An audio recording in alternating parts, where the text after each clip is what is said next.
Ok, chúng ta cũng tôi sẽ tê rồi. Đây một tê nhát ta.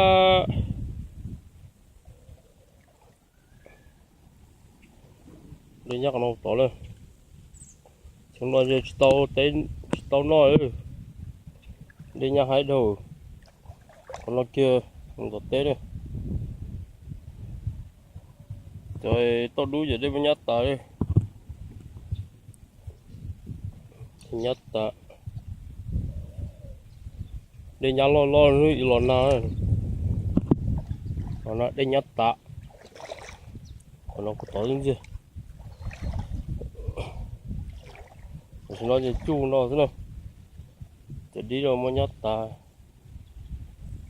Và nó lọt hủ tay phai. Còn nó bé cũng khó lên.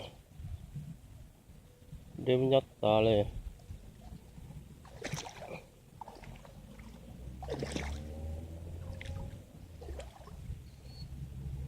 Lên nó tỏ chỉ đêm nhát ta mình mía rồi.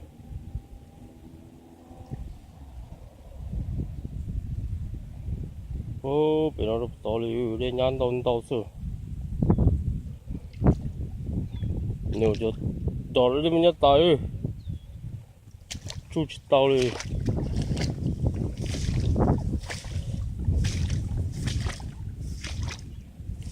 Tôi sẽ để chuẩn từ nó, thì kia nó chỉ lon nào thế này. Nó đến từ nó.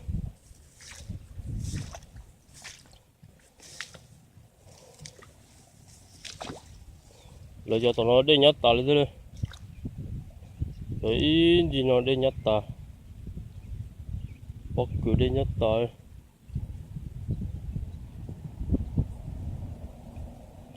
Có đó để chuẩn từ đó đến từ hai rồi. Cho bàn chè thế này. Có đó cho tàu nó mới nhát ta.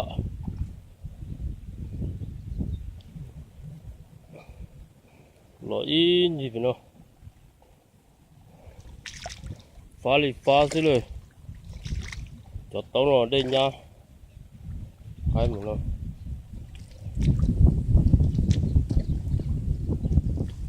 Còn nó là đây nha, cho nó tao tuân thủ đó là những đó xí. Nè chú ai lo ạt ta đi.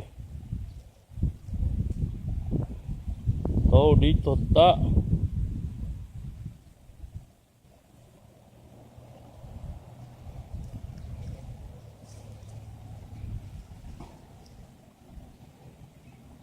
Cho nó tàu này in gì nữa. Cho nó chén được vì sao nó cho tàu.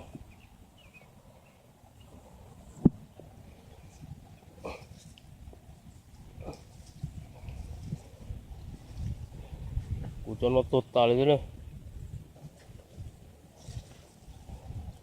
Ăn có chừng có. Nó cột gió này. Nó cột gió là đây cho nhá. Cột gió thì biết gì nữa. Nó cột gió là tàu này. Còn nó cột tàu này. Cột tàu nó to.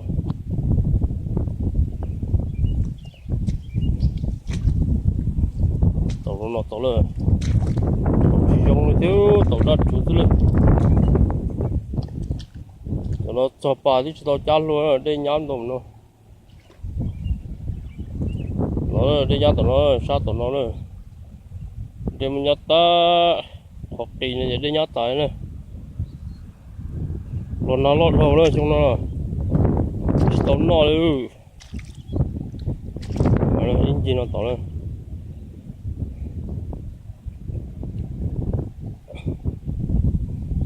Nó cho tối rồi đây nhau mình mía chứ. Tối thì đi rồi. Nhưng mà tôi sẽ đi nhát tạ.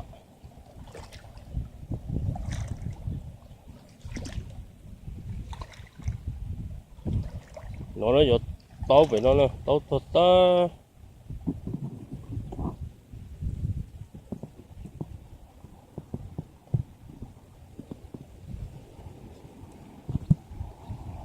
Và tụi nó bây giờ cũng cho khó bất cứ nữa, bất cứ vì nó chỉ đắt chủ. Nó chỉ bất cứ đây nhắn chút thôi nó có xe đây.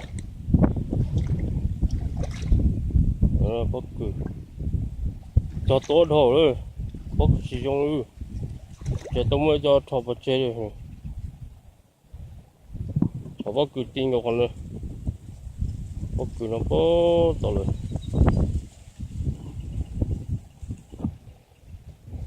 rồi cho nó có xếp nó đi chỉ nhá là đi là chỉ thôi nữa thì nó bốc cử cho tao đầu tiên cái này cho lưỡi nó lấy cho lưỡi nó tốt ta còn nó đi mình miếng nữa còn nó kia đi mình miếng chứ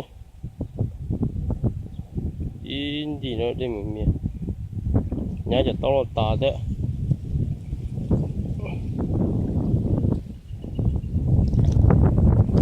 tao đi nhá tà tao nói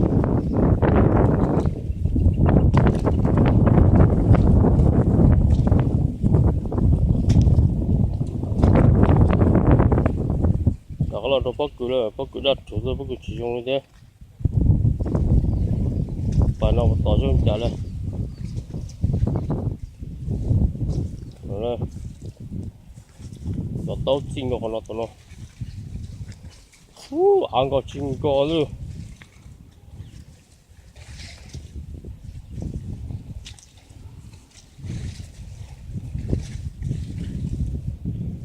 tao no đi luôn nó còn đá rồi sát tao nó nhóc có xe rồi để đi nhau thôi nữa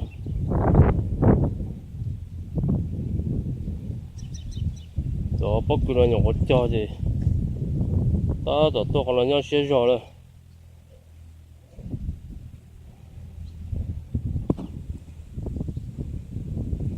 cho chơi nhóc kia rồi để đi nhau tài rồi nó lọt rồi nó là cái là đồ bất cứ tao chỉ đặt chủ rồi tao nói được rồi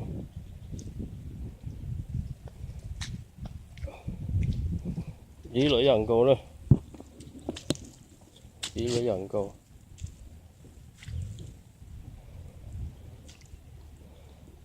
nó này sát tận nó giờ lấy đi còn nó bên này cây cho chị chôn nhá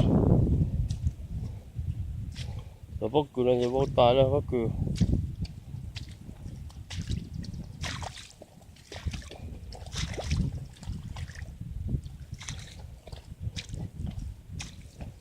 còn nó cột to rồi nó là cột to đêm cột to nhá tài thì chỉ cột to chỉ ok rồi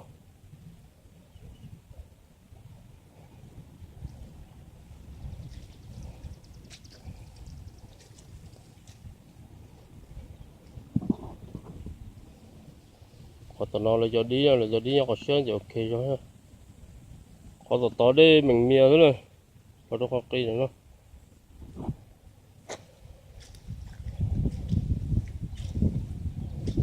xe lửa có chơi với nhau nó luôn còn là giờ đi nhau tỏ này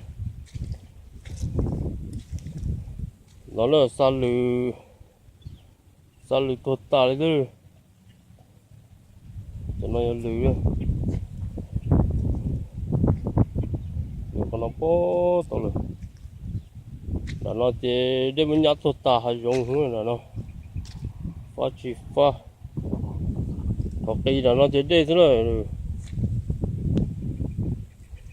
để hai nữa rồi sao tao nó để lộn nhau có cây nó chỉ để nhặt tầm thôi nữa cây nó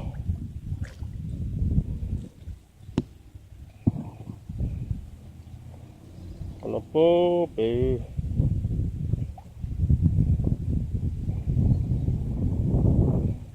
để nhau đau tổ thế này cho tôi ta cho chết cho nói mẹ còn nó là phát là nó đem nhát táเลยphát một rồi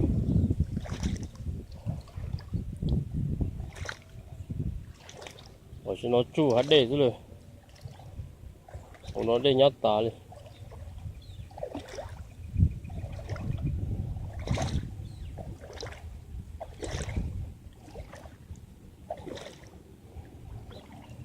nó đây to nữa này còn nó đấy rồi còn nó cho của gió để mình nhát ta tức là tốt ta của gió lên là tao nó là còn nó to tốt ta đi đây rồi nó có được bố bên nào to rồi cho té nhóc kia rồi để mình nhát tài nè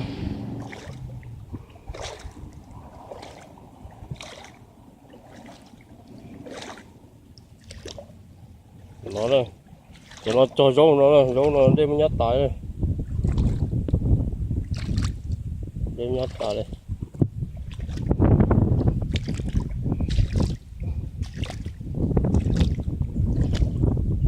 nó sẽ để cho nhát này cho nó đi thế này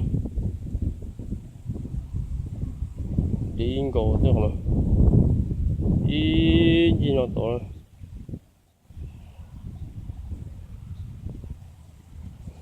lên bé mong cho cây cho chỉ cho nó chỉ cho lá này để chỉ cho nhau này